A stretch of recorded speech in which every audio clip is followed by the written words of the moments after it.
Maasidic Tafsir. Where should I begin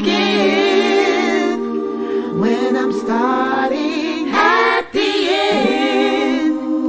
Pursuing the higher aim, learning the meaning of every page. Where should I begin when I'm starting at the end? Assalamu alaikum. SunnahFollowers presents a new class, the Maasidic of Tafsir, being taught and brought to you by Ustada Laila Nasheeba. Please stay tuned, streaming on all major platforms, right here on channel SunnahFollowers. And by the way, Sister Savannah, I haven't seen you in a while. What you been doing? Working a lot of overtime or something? You been substitute teaching too? MashaAllah, it's good to see you back. SubhanAllah. Okay, guys, let me put this here. Yeah, Sister Sakina probably hates it too, to see the language butchered. Okay, so here it is. This is pages 34 through 37. I put 39. I don't know what was wrong with me today, but it's pages 34 through 37 is what we're going to be covering in the book. And by the way, for those of you who are new to my classes, please go to Amazon.com and purchase this book. It's written by Sheikh Karim Abuzaid. That's why I have his picture there, so you know who wrote it and where you getting your information from. And there's the picture of yours truly at the bottom. And yes, I know a lot of you asked that question. And are we brother and sister? Yes, we are. Sheikh Karim Abuzaid and we're brother and sisters in faith. And we're the same age. Oh, yeah. He's the same age I am. So give me the same respect you'd give him. Can y'all believe that? We the same age. Yes, we are. All right, so let's talk about the Fitrah.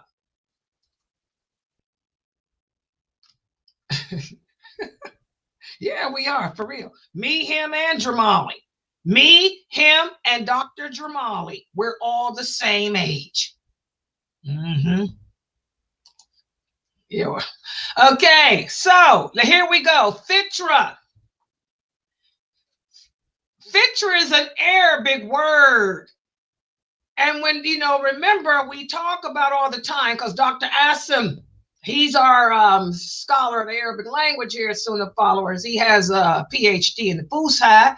And as he would tell anyone, one of the beauties of the Arabic language is one Arabic word can have 100 different meanings, unlike English, depending on how it's used. And what I like in this book is how Dr. Karim Abuzaid defined this into English, translated it into English. He said Fitrah is an Arabic word that can mean disposition. What disposition are you in today? What's your disposition today? That's an English word that's not used that much anymore. Not here in America, but it's a basic word, disposition. It can also mean the nature. The nature of something. It can also mean constitution. Or it can mean instinct.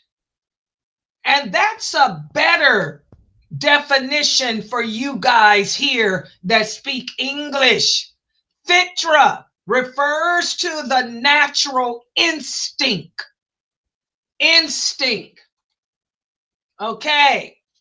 So Allah tells us in the Quran that when a human child is born, they come into this world with a genuine or sincere belief in Allah.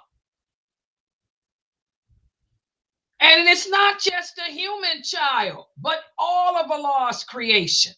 For those of you who don't know, the sun believes in Allah. The moon believes in Allah. The mountains believe in Allah. The angels, the cockroaches believe in Allah. The birds believe in Allah. The animals believe in Allah. Well, just like the rest of Allah's creation recognizes him and his lordship, when we come into this world from out of the womb of our mother, we too come into this world believing in Allah and his lordship. And that's what is referred to in Arabic as the Fitrah. The Fitrah is the natural instinct, your natural instinct that commands you to be good. It's the natural instinct that we all have to be clean too. It's the natural instinct that we come into this world as a creation of Allah, having against what's bad and dirty. That's the Fitrah. And the best English word to use is intuition. Now, what I want someone to do, can somebody look up go to dictionary.com and read to us the meaning of intuition? Fame, if you're here, please.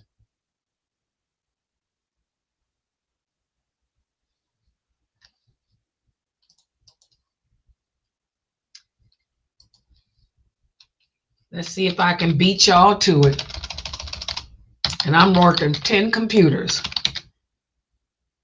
What was the word I told y'all to look up? I forgot the word. Intuition. I got it here. Okay. Read direct perception of truth, fact, etc., independent of any reasoning process. Okay, y'all hear that? In other words, knowing the truth, independent of reasoning. What does that mean? We don't make no choices. You don't make no decisions. You just come here as an infant in submission to Allah. You can't take care of yourself. You can't do for yourself. All you know is that Allah is Allah. That's it. And that he is the Lord of all the creation. Now do y'all see why revert is not the correct word to use in English? You ain't no revert. You're a convert. Okay? But so the Fitrah refers to that natural instinct. You know how animals have instincts. Allah did not give a cat free will. The animals cannot make choices for themselves. The animals don't judge. All the animals do is survive off of instinct. And their instinct comes from Allah. That's how we come into this world. Just like the animals. Instinctively doing what Allah programmed us to do. Instinctively. All we know is Allah is Allah. And that's it. We don't think. We don't make choices. Nothing. In fact, we're dependent on our parents. We can't care for ourselves. Just like the animals. How is it that a cat, a dog can be born in the wild and they survive? They survive off of instinct, the natural instinct that Allah put in them to survive. And they believe in him. That's part of their instinct. The same with us. We come into this earth, come come into this world, all we know is where we came from. And we're going to talk about that. All we know is where we came from. And we don't even remember that. Okay. So Fitrah refers to intuition. Fitrah refers to your natural instinct. Okay? Now, Islam. Islam is an Arabic word that means total submission. Total submission to Allah. And that's why our way of life is called the religion of intuition, or the religion of instinct. When you hear the Arabic brothers speaking in Arabic, and they say Deen el-Fitrah. Deen el-Fitrah are Arabic terms that translate to mean religion. Deen is religion. The religion of instinct.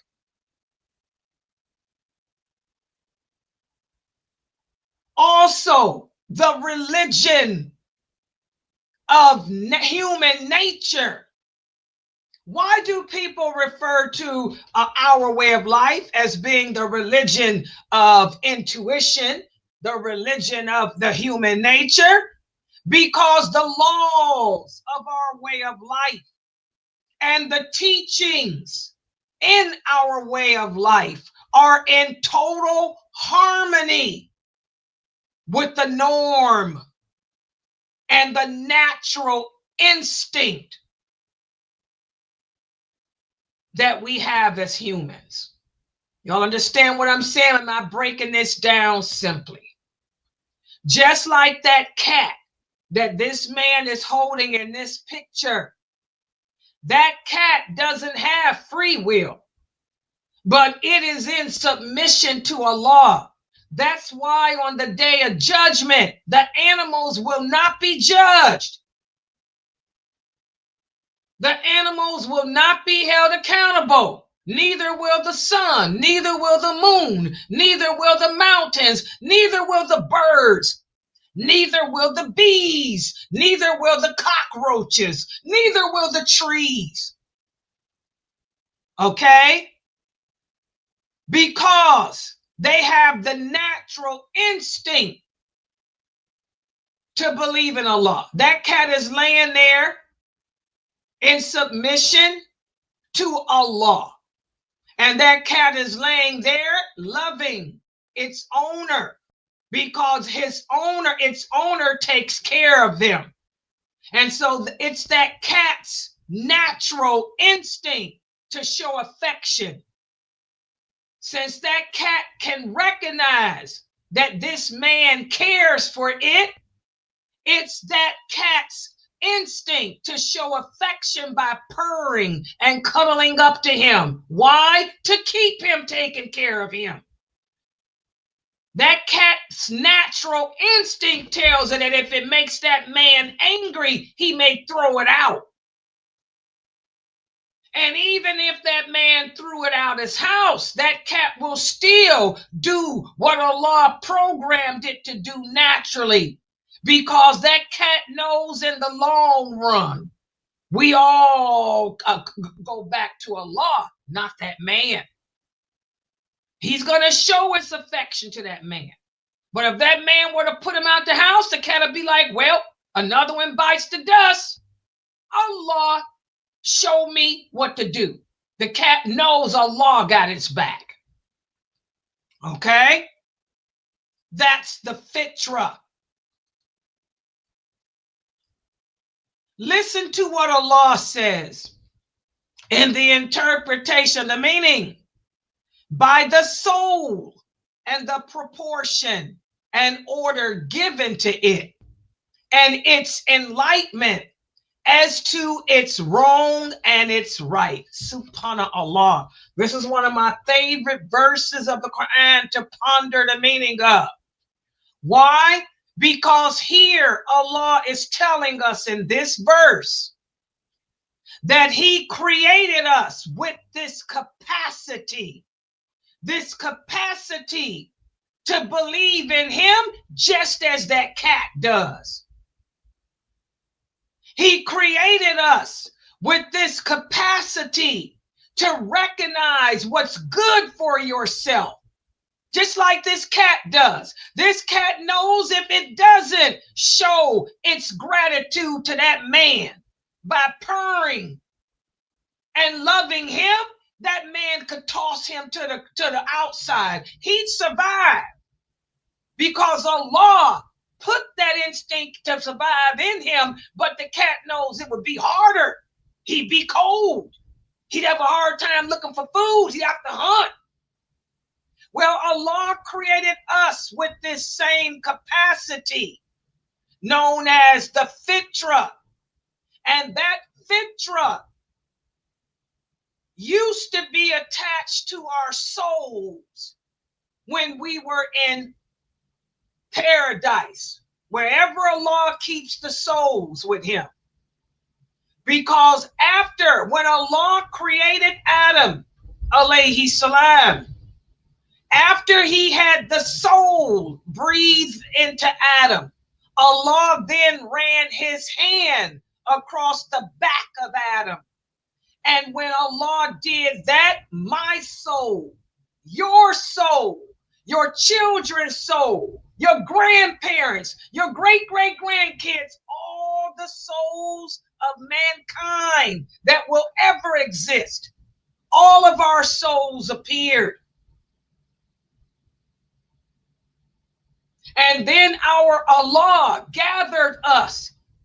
He gathered our souls along with Adam at Mount Arafat. And he offered our souls the same thing he offered the cat, that cat there, and the sun, and the moon, and the trees. He offered us a thing called free will. That cat refused it. That cat's soul refused it. All the animals refused it. But man, we took it on. And as we talked about in our class yesterday, since we accepted the gift of free will, that's why Allah allowed Adam, alayhi salam, and his wife Eve to live in paradise that short time amongst the angels and Iblis. Allah said, since you, Adam, and your offspring accepted what the rest of my creation, other than the jinn, refused, out of my mercy, I am going to allow you and your wife to live here for a short time so you can learn what is pleasing to me. And in turn, when I put you on earth, you can pass it on to your descendants. And I'm also going to allow you to live here amongst Iblis, because you will learn how dangerous he is. You will learn not to ever trust him. And then in turn, you can pass it on to your descendants. Now does everything make sense? Sister Laila, is Laila in our website, guys? Yes, ma'am. That's right. Now do you see how all the dots connect? Yes. So we all accepted free will. And Allah is not going to hold anyone accountable without teaching them what to avoid. So that's why he allowed Adam and Eve to stay there that short time. They knew it was a short time. They knew it wasn't going to be forever. Okay? So Allah created us with this capacity then he referred to it as the Fitrah in the Quran. And he refers to it as the Fitrah in the authentic hadiths. It's the state of purity, the state of innocence that every human being is born upon. We come into this world not using our brain. In fact, we can't even open our eyes and see in the beginning. We can't feed ourselves. We're totally dependent on our parents. All we know is we came from paradise and now we're in a different place because the Fitrah is no longer attached to the soul. Once Allah puts your soul into the womb of your mother, the Fitrah detaches from the soul and it moves to the heart. So the Fitrah is wondering, what's this strange place? I ain't at home. It's missing its home. What is this? What is this? I got hands. What is this stuff? I got fingers. I'm in a different thing. It's beating. You're not reverting back to that, guys. Revert is not the word to use when you embrace Islam. Okay? So, all newborns, our hearts, because that's where the Fitrah goes. Your Fitrah leaves the soul when Allah blows your soul into your mother's womb, and it attaches to your heart. And your heart is filled with oceans of love, gratification, and recognition of Allah. And it will stay that way if it's not introduced to any biases. What does that mean? This means, again, the condition that Allah created for the soul is to be aware of its own ability to judge.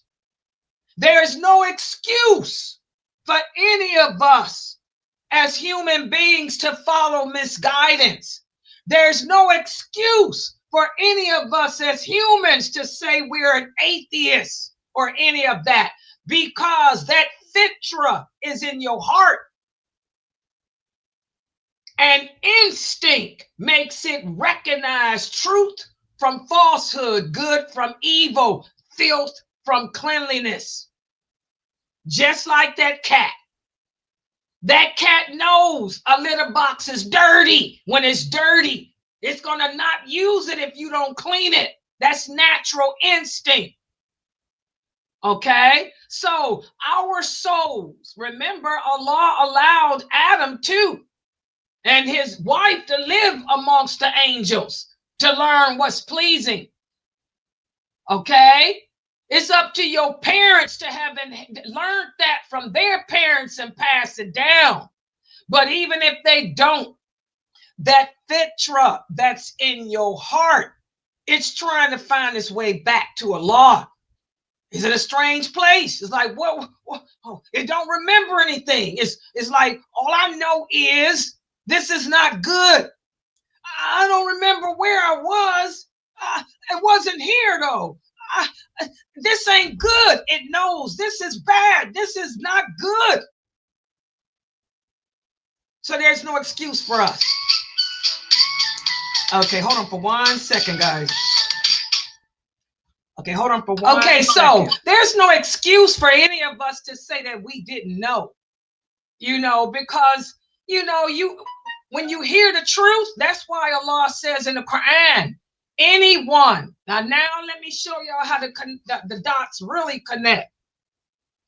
Allah says in the Quran, anyone who has heard of the Prophet Muhammad, who has heard of Islam, and they refused it, they'll be in the hellfire.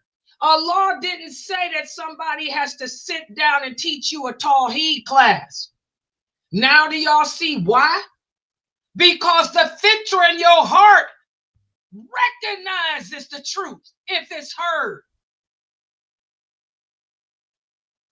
Do you guys understand that? Nowhere does Allah say that you have to take classes on Aqidah in order for that verse to apply, because there are some Sufis that are saying that, and that's not true.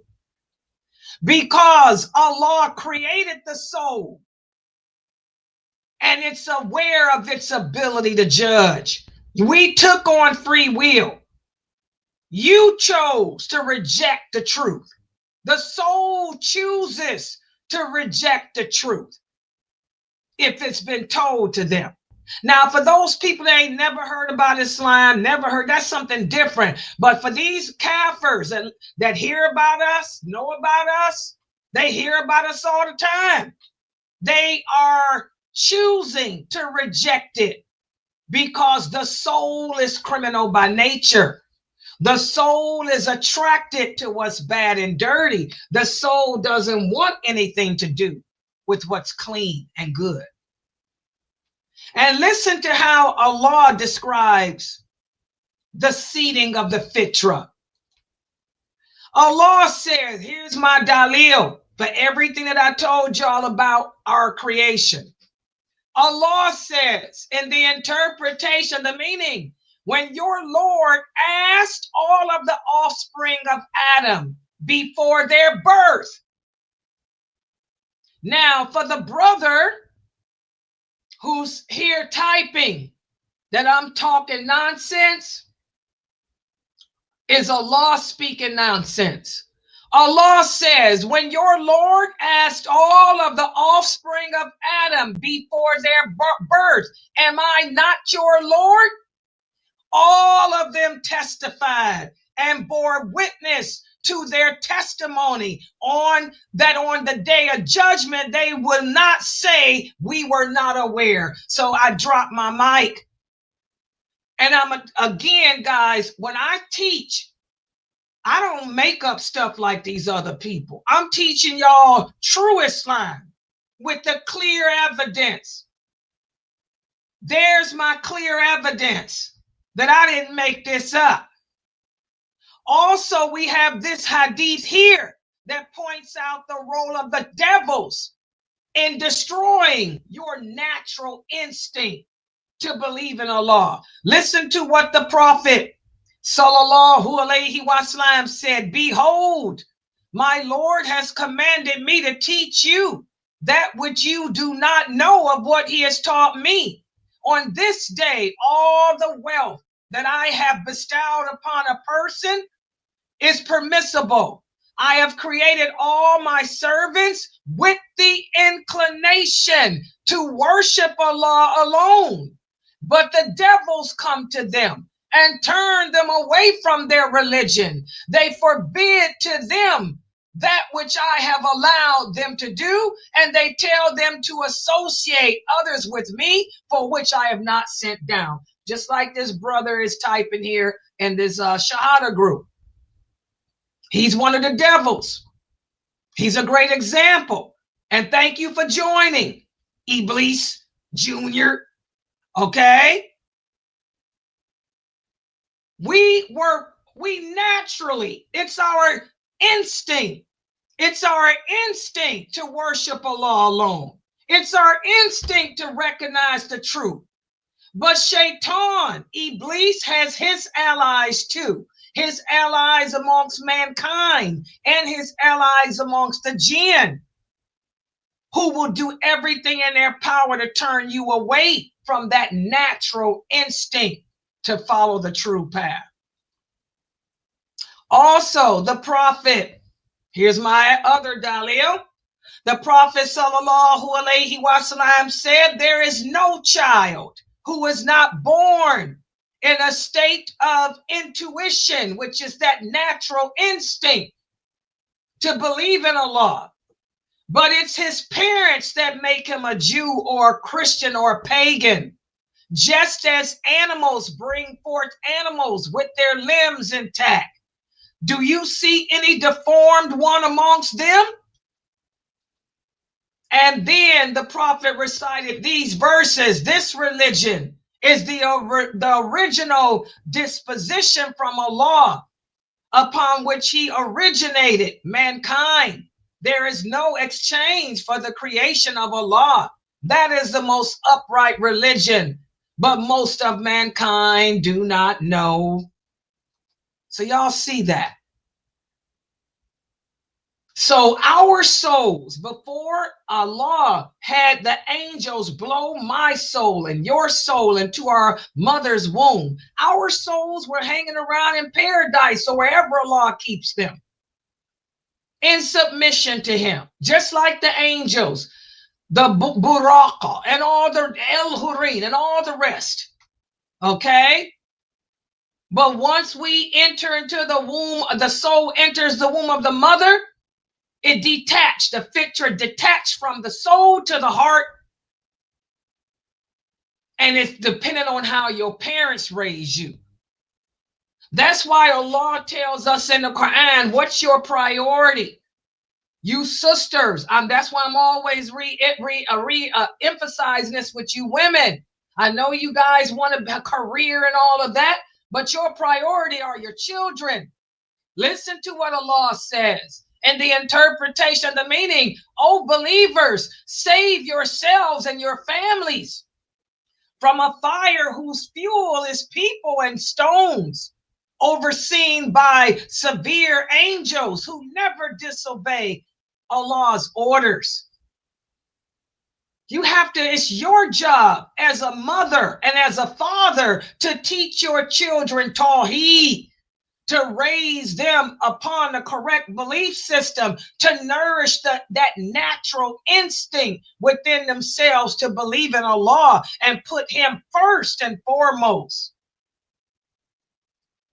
And a lot of us as parents are going to stand before Allah on the day of judgment and have to take a beating for that, because we made this dunya our priority. We made working and chasing after that American dream our priority instead of our children. Listen to what Ali, may Allah be pleased with him, said. He said, save yourselves and your family from a fire. He said, what is meant here is to teach them the religion. As parents, it's our job, everyone here, to protect our family by protecting their natural instinct to worship Allah and submit to him. We have to remind our children of what their purpose in life is. Tell them to remember Allah, to obey him, and to avoid disobeying him. It's not about keeping up with the Joneses. It's not about being a Kardashian. It's about being an Abdullah, which means servant of Allah, subhanahu Allah. Okay? We also have this hadith where the Prophet sallallahu alaihi wasallam said, command your children. In other words, make your children pray when they reach the age of 7, and discipline them for it when they reach the age of 10. And make sure you separate them from their beds at the age of 7. You should have your daughters. Every Muslim listening to me who has a daughter who is 7 years old, she should be wearing hijab. You don't wait till your daughters turn puberty, because when she turns puberty, she's no longer a little girl. She's a grown woman who can make a baby, and she's gonna want to go out and make a baby.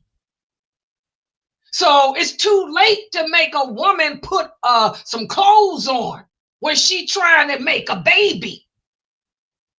So your daughters should be wearing abayas and kimars at the age of 7 and praying at the age of 7, and the same with your sons. So as parents, we got 2 big responsibilities. Number 1, to protect our children's fitrah. And then the second responsibility is to help connect that child's fitrah to the Quran and to the Sunnah of the Prophet Muhammad with the understanding of those original companions. But unfortunately, most of us are failing as parents. Subhanallah. And because we fail in the formative years with our children, that's why our children grow up with hardened hearts, because they were raised off of the money and wealth of the dunya.